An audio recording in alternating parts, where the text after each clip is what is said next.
ও মা, ও বাবা রো, ও মা, কোন চেংরা কাইস্তে এত দূর হাইটে আসা যায়? ও সাওয়াল, কোনটি তুমি আইসো? ও মা আইসো, আমার শরীর তো আর চলে না, আইসো রে। ও কি হয়েছে কাকা? তুমি কাপড় তো লাগে, এখানে কি হয়েছে তোমার? ও হ্যাঁ, আমাকে রেস্ট নিতে দাও, অনেক দূর থেকে হাইটেছি, ঘাইমে গেছি, কিরম দেখতে পাচ্ছ না? হ্যাঁ, চোখ মুখ ফিটে বেড়াচ্ছে আমার। মানে তোমার কি হয়েছে? তোমার ব্যথা নাকি এদিকে? হ্যাঁ ব্যথা। ও আমি ওই শ্বশুর বাড়িতে গেছিলাম। হ্যাঁ, শ্বশুর বাড়িতে গেছিলাম। শোনো, এইসব ফালতু কথা আমাকে কি আছে? তুমি সে কবে গন্ডগোল করে শ্বশুর বাড়ি যাওয়া বন্ধ করেছো? তুমি শ্বশুর বাড়ি কবে গেলে? গেছিলাম, হ্যাঁ শ্বশুর বাড়ি গেছিলে। অত কথা কিছু না, আমি যা করছি তাই শুনো। আচ্ছা, তো শ্বশুর বাড়ি গেছো, শ্বশুর বাড়ি কি খাওয়ালো? ইলিশ মাছ, তারপরে বোয়াল মাছ, তারপরে হচ্ছে তারপর রসমালাই, মিষ্টি দই। কি আছে? কি আছে? শ্বশুর বাড়ি খাওয়ার কথা কইতে ঘাটি খাওয়াচ্ছে, ঘাটি হাঁটি খাওয়াচ্ছে। হাঁটি কোনো খাবার হলো না? পটল ঘাটি, আলু ঘাটি, কুমড় ঘাটি, তো লাউ ঘাটি, তো লাউ ঘাটি, এইসব কি ভালো খাবার? এইসব কি জন্য খাওয়ালো এখন? ভালো খাবার, ভালো খাবার এগুলো। সংসারের অভাব চলছে নাকি? খুব সাইডে কি সব আছে বলে কি ঝামেলা, আমি কিছু জানি না। আমার চোখ আউট, আমার মাথা আউট, আমার গা আউট, আমার সব আউট। আমি আর কিছু দেখতে পাচ্ছি না, আমি আর কিছু দেখতে, শরীরের মধ্যে দুর্বলতা, খুব দুর্বলতা। বারে আমাকে নিয়ে চলো রে বাড়িতে। তোমাকে নিয়ে যাচ্ছি, দুর্বলতা রে, গা ঘেমে গেছে। কিন্তু তোমার মানে তোমার পিছনে ব্যথা কি? কোনো ব্যথা নাই, আমি ভালো আছি, আমি ভালো আছি। আমার খুব দুর্বলতা, বুঝলে, আমার খুবই দুর্বলতা, আমার শরীরে খুবই দুর্বলতা।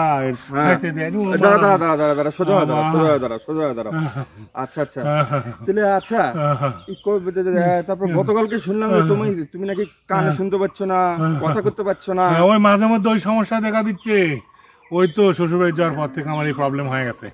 হ্যাঁ, শ্বশুরবাড়ি যাওয়ার আগে থেকেই প্রবলেম, যাওয়ার পরে আরো প্রবলেম মাঝে মধ্যে। এই যে এখন একটু মনে ভালো, তোমাকে চিনতে পারছি। হ্যাঁ, আমি তো মানুষজনও চিনতে পারছি না, মনে করো খালি ও মা, ও পাইলসের ব্যথা বাড়িছে, বুঝলে? পাইলস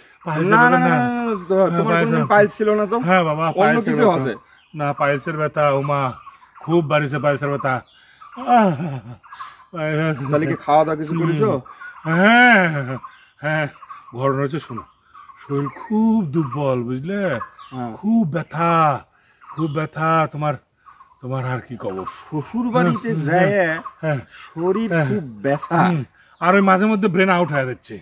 হ্যাঁ, কোনো কিছুই মনে করতে পারছি না, কোনো কিছু দেখতে পাচ্ছি না, কানে শুনতে পাচ্ছি না, মানে এই সমস্যা তো আছেই, উপরন্ত সমস্যা এখন শরীর ব্যথা। ও মা খুব ব্যথা। এটা কোনো কথা হলো? খুব ব্যথা। আচ্ছা, শরীরে খুব শক্তি নেই, একটু শক্তি নেই। আচ্ছা, তাহলে শক্তি হওয়ার জন্য তুমি ভালো কিছু খাইতে হবে, তাই না? হ্যাঁ, ভালো কিছু খাইতে হবে। এই জন্য মনে করো একটু পাঁঠার মাংস, যদি কেউ একটু ইলিশ মাছ, এগুলো দিয়ে কিছু খাইতে দিল নি। ওটা কি মামা বাড়ির আবদার? তার থেকে শোনো, আমি তোমাকে কই, এই দেখো, এই দেখো, এই যে আমি তোমার জন্য নিয়ে এসেছি।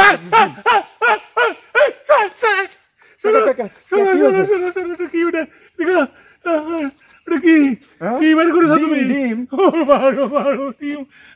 করিস না, না ডিম খাও না, ডিম খাবো না, ডিম খেতে খেতে আমার পেটে ব্যথা গেছে, ডিম আমি দেখতে পাচ্ছি না। ডিম খাবে না? না, আমি ডিম খাবো না। আচ্ছা কাকা, ও কাকা, না, ডিমের সাথে কি তোমার ব্যথা সম্পর্ক আছে? না না, আমি ডিম খাবো না। তুই এই ডিমের কথা উচ্চারণ করিস না বাবা, তুই ভালো চল, তুই ডিমের কথা কইস না। আচ্ছা আচ্ছা, ডিম আমি খাবো না। আচ্ছা আচ্ছা আচ্ছা, ডিম খাওয়াবে না? আচ্ছা আচ্ছা আচ্ছা, খাওয়াবে না। আচ্ছা চলো, তুমি এখন চলো চলো চলো, বাড়ি চলো, বাড়ি চলো, তোমার বাড়ি যাবে? হ্যাঁ, একটু রেস্ট নিন। আবার কখন ব্রেন আউট হয়ে যায়, আমার শাশুড়ি একটু বইলো। হ্যাঁ, কি বলবো? তোমার শাশুড়ি বাড়িতে নিয়ে যাওয়ার সাথে সাথে বইলো যে কাকার তো সবকিছু মনে থাকিচ্ছে না, হ্যাঁ, চোখেও দেখতে পাচ্ছে না, কানা শুনিচ্ছে না, তোমার শাশুড়ি যেন আমাকে একটু মায়ের ধর না করে, ভালো মতো যেন আমাকে দেখে শুনে রাখে। না না, ঠিক আছে ঠিক আছে, এই মায়ের উপরে যদি আবার মায়ের পরে কি কও ওইসব কথা না, আমাকে আর ভালো থাকতে দিল না, আমি চোখ বন্ধ করে ফেলাবো। আচ্ছা আচ্ছা, আমি কানে শুনতে পাচ্ছি না। আচ্ছা আচ্ছা, এখন তাই করা লাগবে। আমার মাথার কিছু নাই, আমি সব আউট হয়ে গেছে। আচ্ছা আচ্ছা, আমি যাই, তাহলে তাহলে আর কোনোদিন ডিম টিম খাবে না। আরে আস্তে আস্তে আস্তে আস্তে আস্তে। আমার ডিম। আচ্ছা ওই শব্দে মুচ্ছ না না না না না না না না না না